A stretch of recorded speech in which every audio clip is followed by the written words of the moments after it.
As a performer, your body is there. Hi, I'm Mad Kate, and you're listening to S.W.E.A.T, Sexuality, Work, Extraction, Art, Theatrics. S.W.E.A.T is a series of conversations about performance and performativity of the sexual and sexualized body at work, where work is broadly defined as the labor of survival, the labor of care, creativity, and art. How exactly do we define our work, and how does that work entangle and circumscribe our sexual identities, our creative lives, and the ways in which we provide care? How do we perform tasks, acts of care, and identities?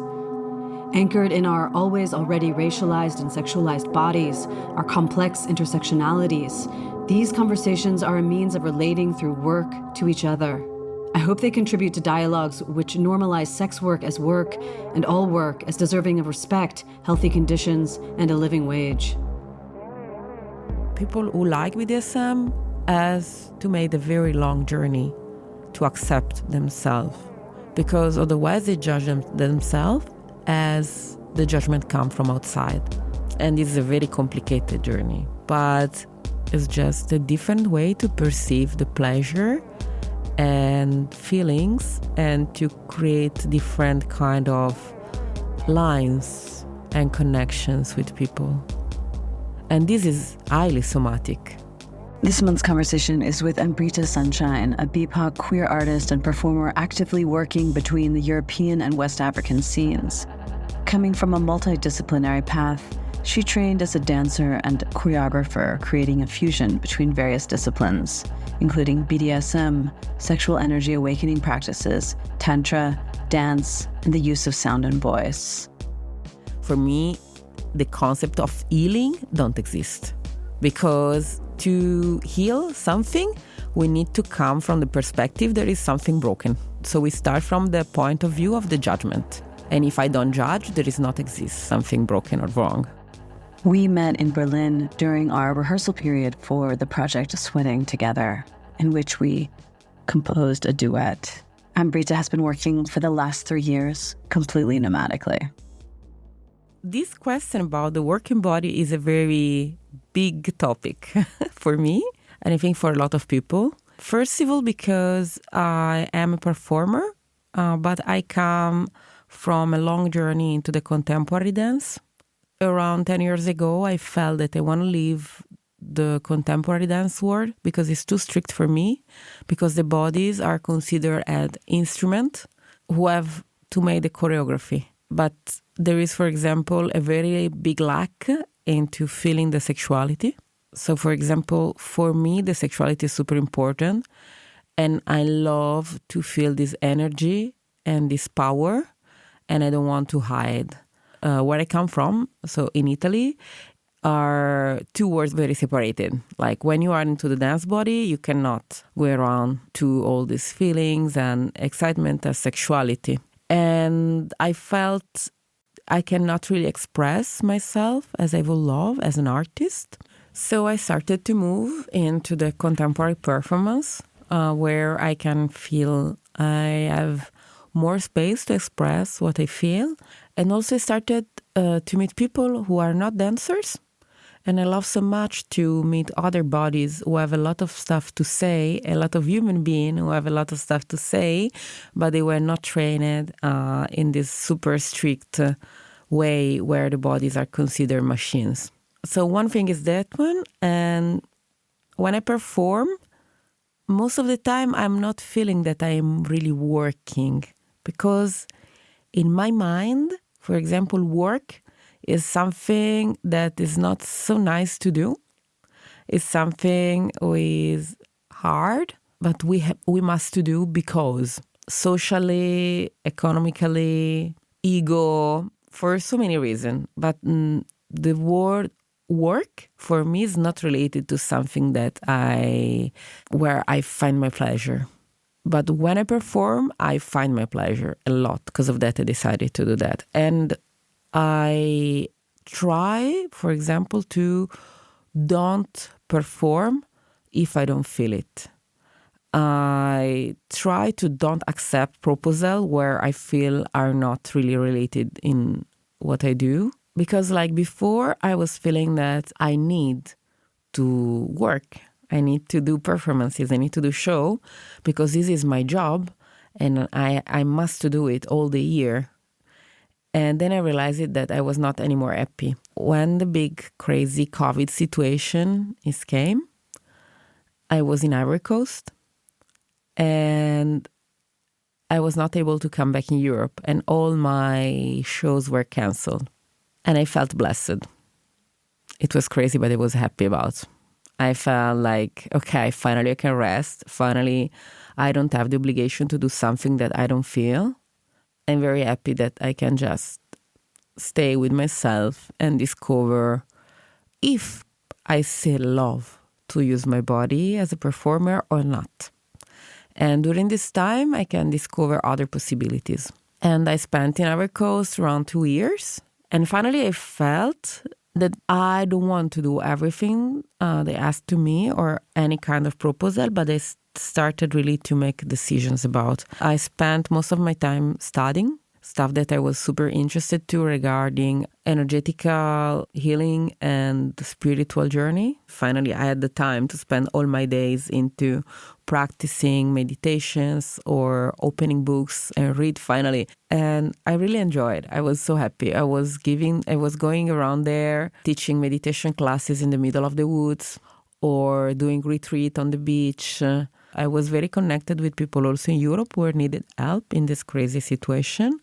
I was not feeling my energies drained because I was over there able to recharge myself on the same time. So for this long time, I felt that I'm not sure I want to come back to perform. I'm not sure I want to come back to dance. I will take a time until I felt that okay, I'm missing that. So it's not anymore for me thinking to that as work, but I created something parallel. So now I can really feel when I perform and dance, I do for my pleasure. What are some of the other jobs that you do that make that possible? I think a lot of performers would love that situation. I'm always curious about people that manage to find that balance.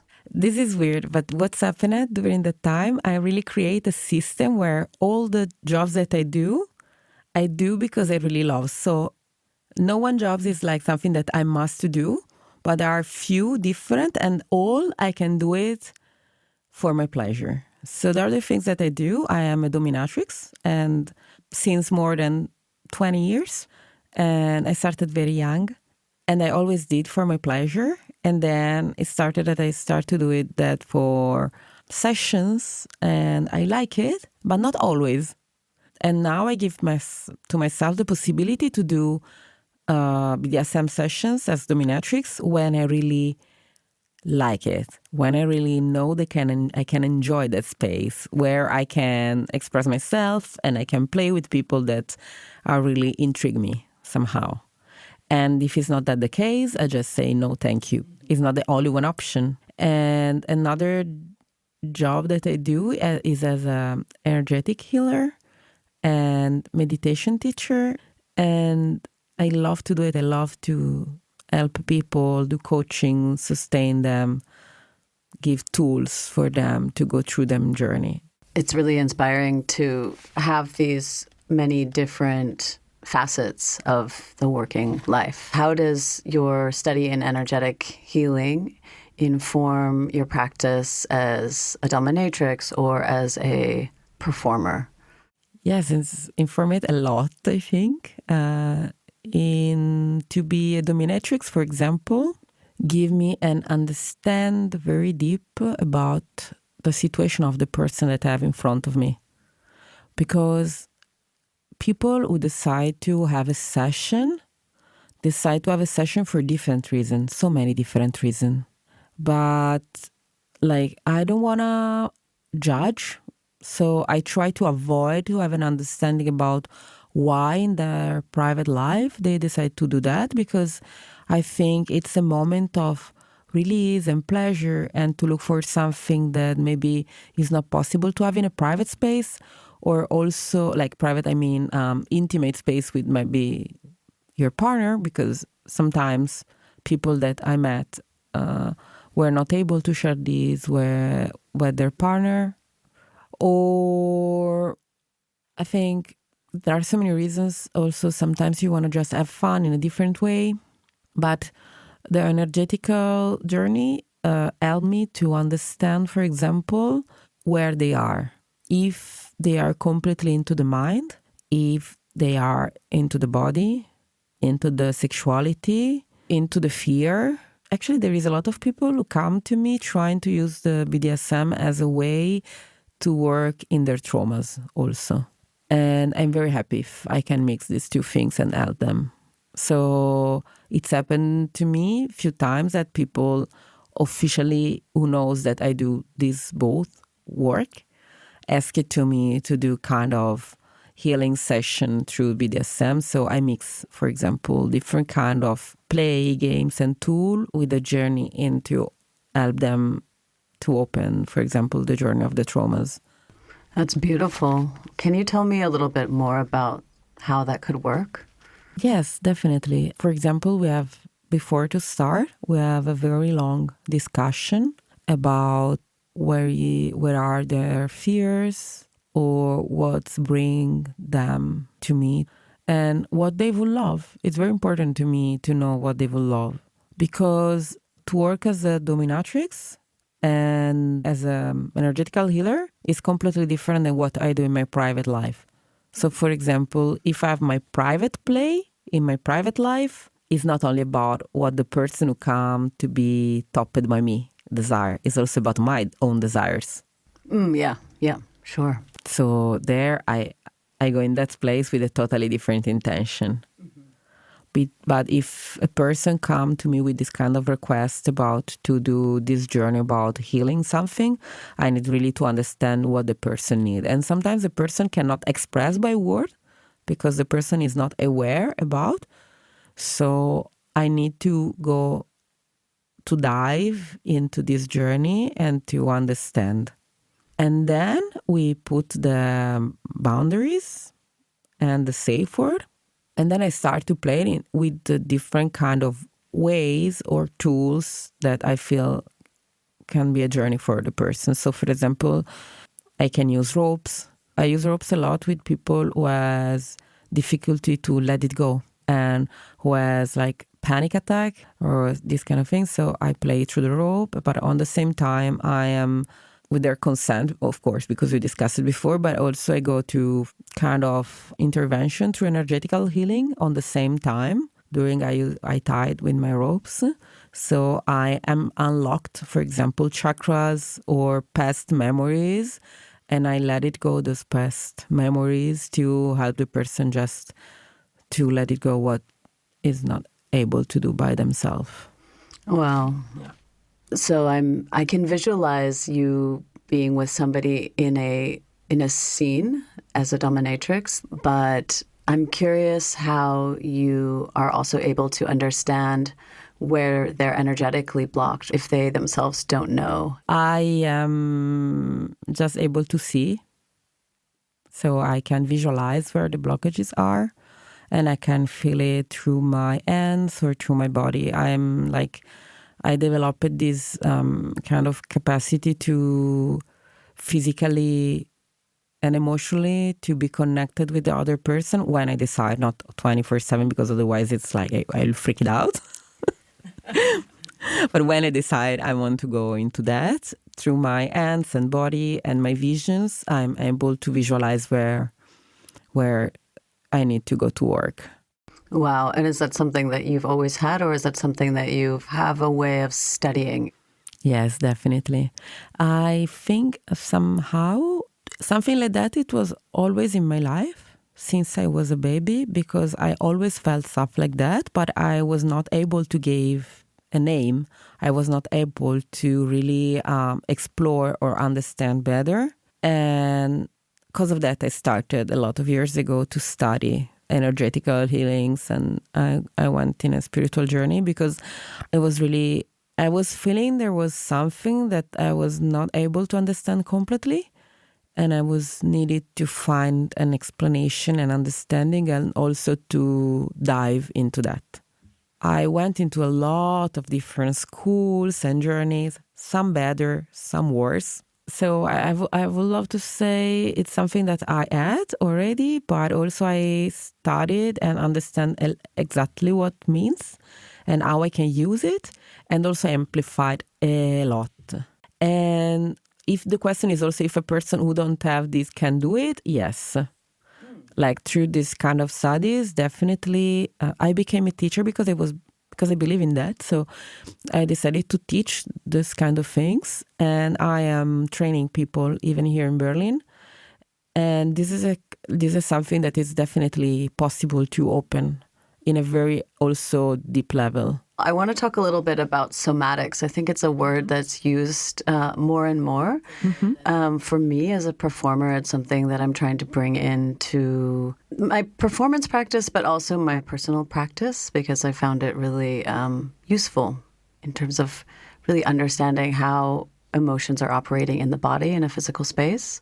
I'm curious from your perspective how you define somatics and how it relates to these different fields that we're talking about. So between BDSM and energetic play and performance. I will say somatic is like kind of everything. Like everything is related to body and emotions. And like when body get in contact with emotions, we create this connection and we go into the somatic connection, the somatic understanding. And all these words, BDSM, performance, and healing, are highly related by body and emotions, because BDSM exists exactly because create a different range of emotions. Emotions which normally we are not able to live and to express in a daily life because the society, because people are shy, because we judge ourselves. A lot of people judge themselves, for example, about this relationship with the BDSM. Maybe here in Berlin less, luckily, but outside I have to say there is a very big judgment. People normally react to BDSM like people who don't know, they act like, okay, but these people are like different, or like maybe there is something wrong into them. And people who like BDSM has to make a very long journey to accept themselves, to accept they like this. Because otherwise they judge themselves as the judgment comes from outside. So a lot of people think about themselves, okay, I'm a complicated person, I cannot feel stuff, I am a different, I'm weird, I'm not good. People judge themselves because they like to see, for example, sufferance into someone else, and they enjoy that, and they feel, oh, so I'm very wrong, because in this world we should be always loving and caring of the people, and if I'm enjoying to see some kind of suffering, so I'm a bad person. And it's a very complicated journey about that. But it's just a different way to perceive the pleasure and feelings, and to create different kind of lines and connections with people. And this is highly somatic. This is highly somatic because through this understanding, we can understand there are different levels of how we can get connected with people or with ourselves. Because if I understand that without any judgment, I feel that, okay, this thing create into me pleasure, this thing create into me fear, this thing create into me anxiety, this thing create into me desire, this thing create in me hope. So immediately we can connect a physical body action or something which is happening through our bodies, because BDSM it can be very, very mental, also very physical. But through this mental side is still somatic, because some kind of words or some kind of play are opening doors about feelings. So it is somatic for me.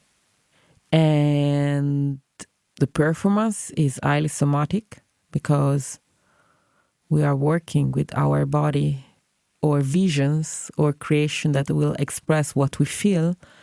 And if we don't feel, how we can make a performance. And the energetical healing also, like it's personally, okay, socially, everybody called that energetical healing. So also I use this way to express that, but I would love more to refer to that as an energetical journey. Because for me, it's not about heal something, because for me, it's not there is something wrong or broken. For me, it's about where we are in a point of our life and where we can go. So it's a journey. For me, the concept of healing don't exist. Because to heal something, we need to come from the perspective there is something broken or there is something not good. So we start from the point of view of the judgment. And if I don't judge, there is not exist something broken or wrong. There exists just a way to be, a feeling, a situation. But also, for example, people who feel sad, it's not something that you have to adjust. If in this moment you feel sad, it's fine. But it's interesting to understand why and to work through that. I'm thinking a bit about like when we bring somatics or we bring BDSM into performance. What happens there when we do it consciously? When you perform something, is it genuine? Are you able to bring in a real somatic connection in your own body or with the body of your partner? Okay, I would love to say, first of all, in the performance, I try as much as possible to bring a genuine feeling. So, for example, I create a kind of map inside of me where not only physical stuff happen, but also what's bring me over there emotionally. For example, speaking about our rehearsal, we have this part which we call right now the burnetry. And at the start, when we started to dive into this part, I felt super erotic and I was relating this movement into fluids and into this kind of octopus. But of the octopus, I was not feeling only the shape during we were discovering that in a rehearsal. I was feeling this kind of jelly surface. I was feeling all these the sections. So I was imagining we were an entire construction figure with all these feelings. And for me, the octopus is a super sexual images because it's full of fluid outside and inside also there is all this black fluid. And from any tentacle get different informations. So I had this image about this kind of feeling. So I was feeling super sexual, super excited, but on the same time connected. And I was feeling the excitement of was coming from this big connection and from all the information I was getting through this movement. So when we go back into this part and rehearse, I try to pull from the pocket. I try to pull out this memory, which is like there in this kind of map. When this comes, there is this memory. And I pull and I put again inside of me. And the second thing is, when I perform, I pull back this feeling into me as this kind of design. But on the same time, I try to create a connection with the people who is watching the performance.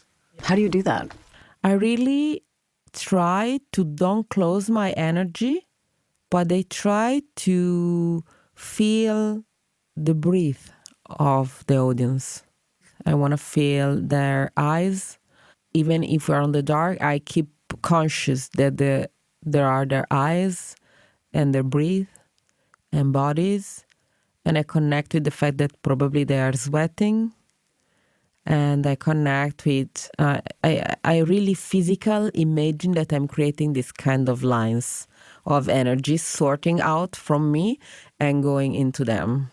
Because this for me is very important because I don't want to perform for myself. If I want to do for myself, I stay in my studio and I rehearse and I love it. I can enjoy like that. When I decide to show that to other people, it's because I want to create this resonance into them. Absolutely. This makes me think a lot about how in some dance spaces there's somehow the idea that sex is not present. And I've always found this a bit of a strange dividing, because I think the sexual body is always present. But when you go to see certain show, you have the feeling there is not sex over there. How is this possible?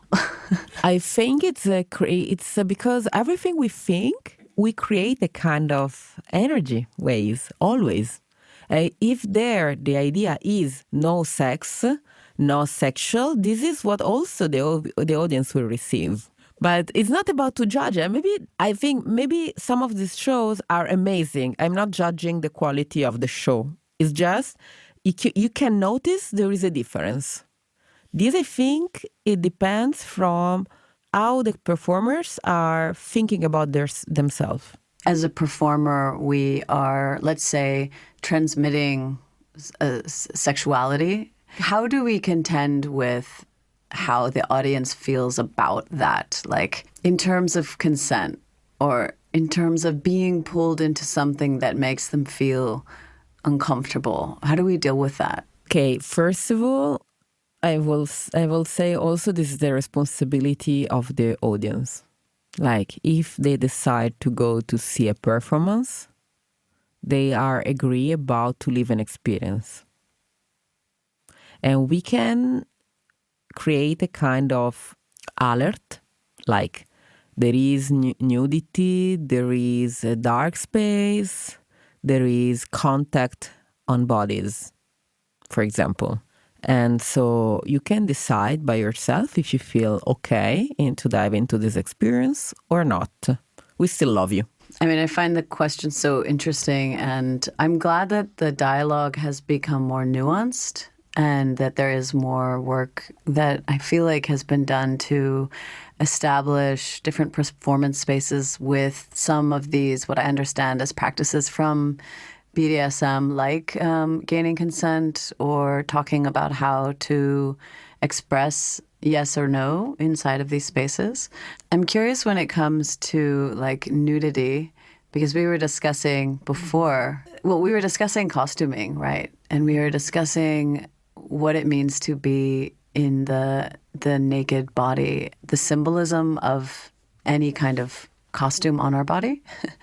And we were also discussing the symbolism of no costume at all and what this does in a space and how the audience can react to this and this relationship of consent in both ways. Yes, for sure there is this big topic about how much we want to sexualize our body. Because, for example, in this performance, the idea about to be naked is not about a sexual idea, but is more about the skin and then not genderizing, because we were feeling that the clothes are genderized our bodies more than how is just the naked body.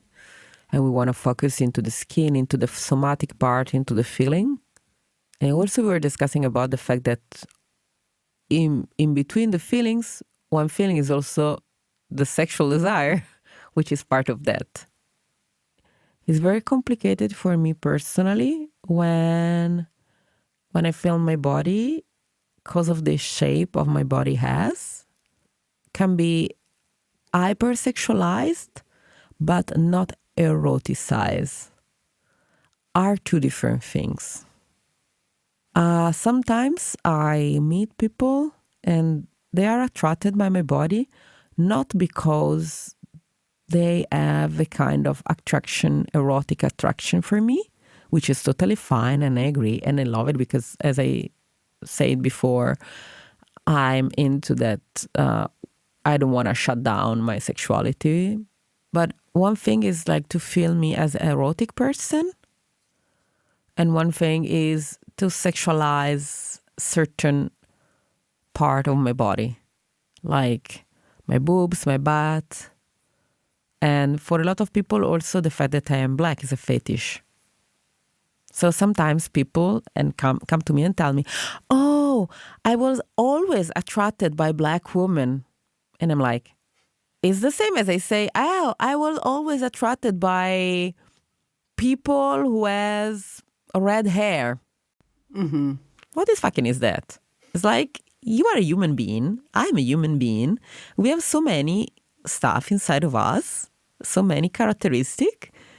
And so if I was not black, I was white, or you were not attracted by me, what fucking is that? Like, so, like, this is a fetish. You're not speaking to a human being. You are speaking about an idea that you got from, I don't know where it's come from, but I think a lot of come from TV, internet, any kind of communication and socials. And people create this idea about how it should be your sexual erotic desire without connect with the somatic part where you listen your feeling. So this for me is a big topic normally when I perform, because the fact that I have this body that I have, a lot of time create this kind of thought into the people. I had to deal with that for a long time. So I am at the point where I am not anymore hurted by that or stressed about, because after like 41 years, it was for a long time a very big journey, you know, like, say, hey, I'm here.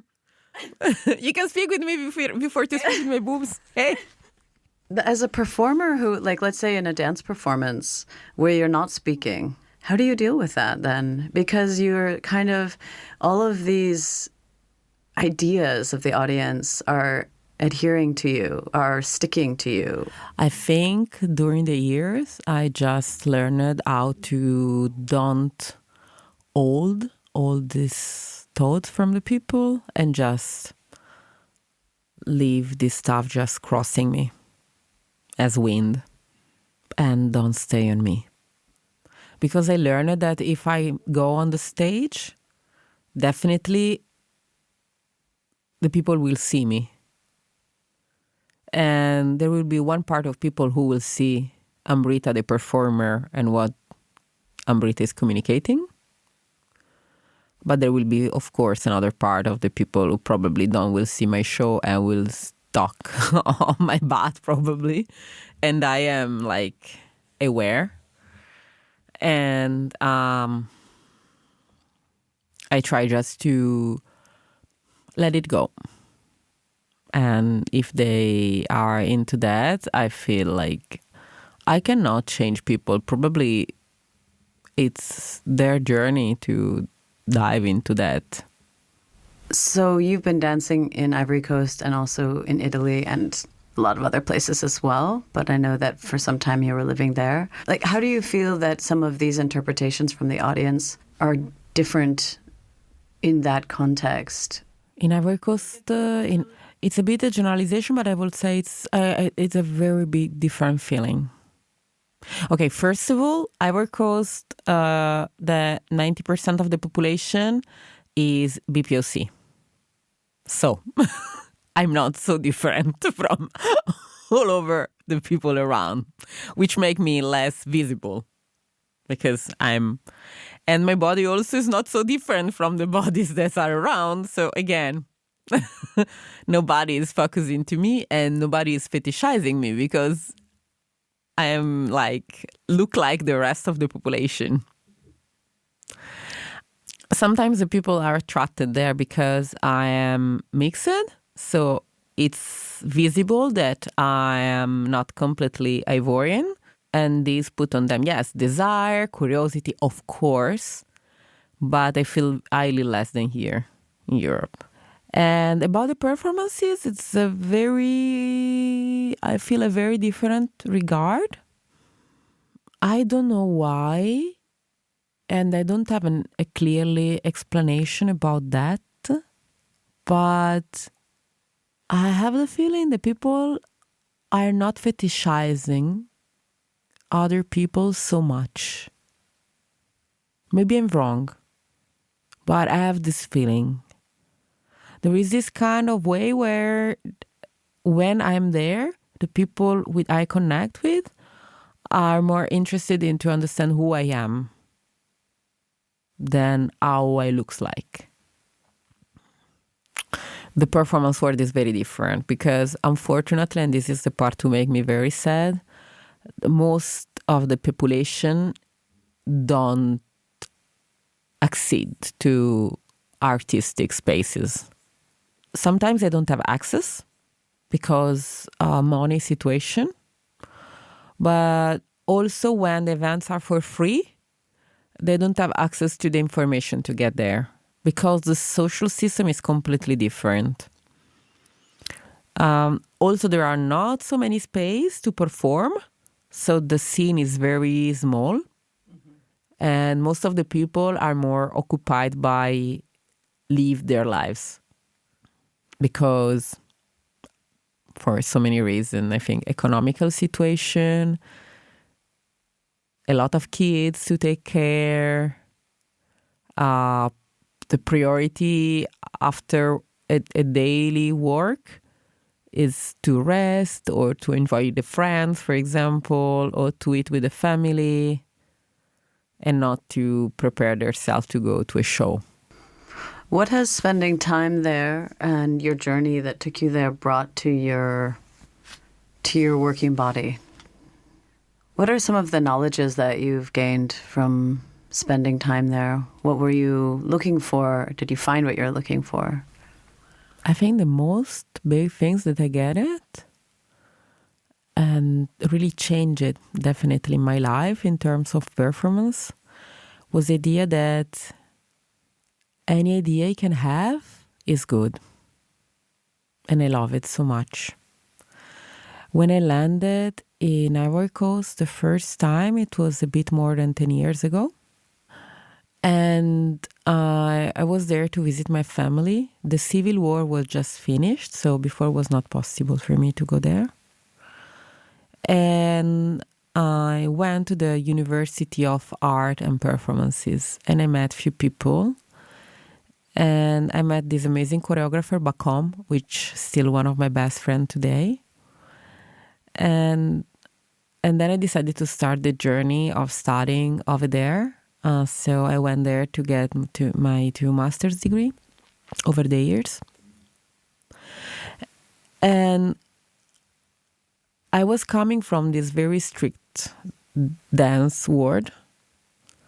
And I was coming from a very high level judgment system where my body has to be perfect.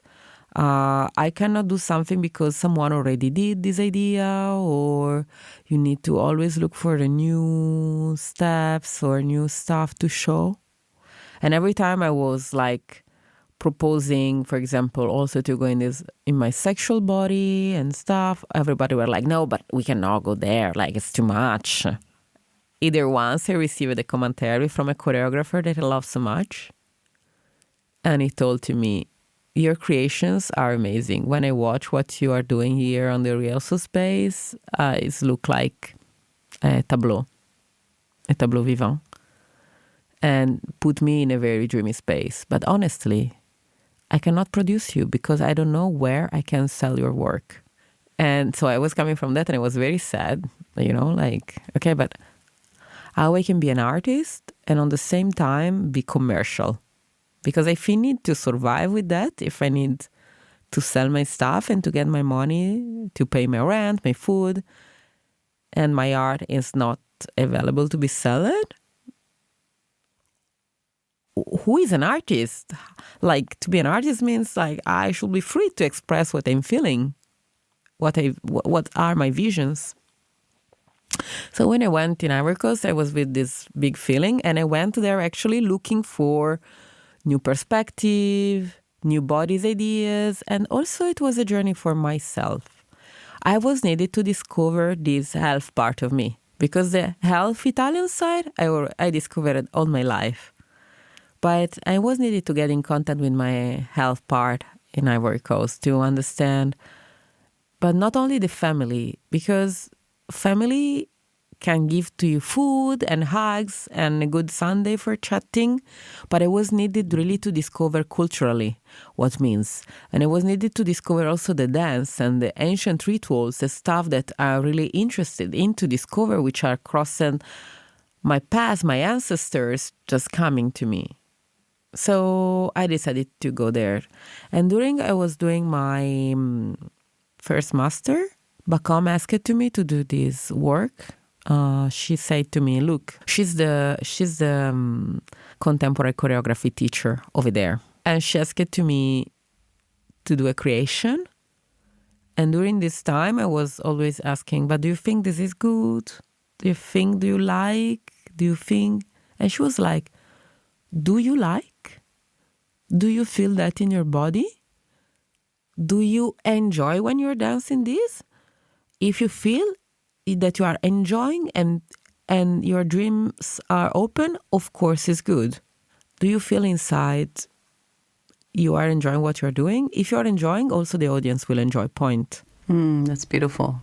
And the different traditions brought to me a big vision about what means for people in another culture to dance and to do stuff, and it's more related to feeling.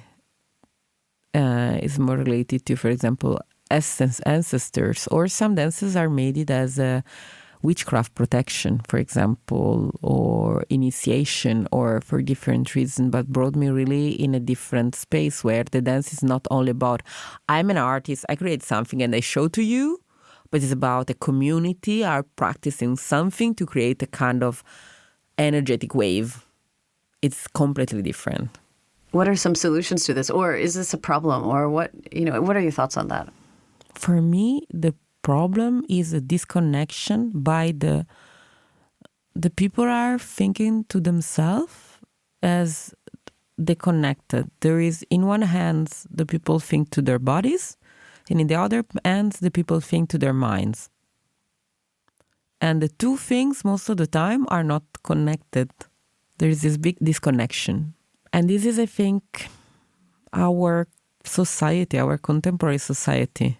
For example, people feel they must do work, sit in an office, watching the computer, and when they finish, they can go to the gym sport, or they can go to clubs. But to go into clubs, there is a preparation about dress code. You need to be there in a certain timing, specific moment, which are closed in a box. Really, like, if you want to dance, you have to go there. It's not a social activity which can happen all over in the street. I think it's our society, contemporary Western society, who need to create boxes. We need to create boxes for everything. We need to create boxes for gender. We need to create boxes about when we should eat. So we have breakfast, lunch, dinner. Not all the bodies has to need this time. And gender, okay, so how you identify yourself? So she, he, they, open.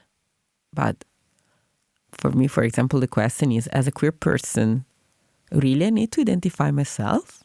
Because if I have to identify, I'm not so sure there is queer in the political sense as queer. If I'm queer because I'm exactly politically against any kind of definition and structure and stricted concept, to find a definition of myself is a structure, just different and nice, but it's a structure.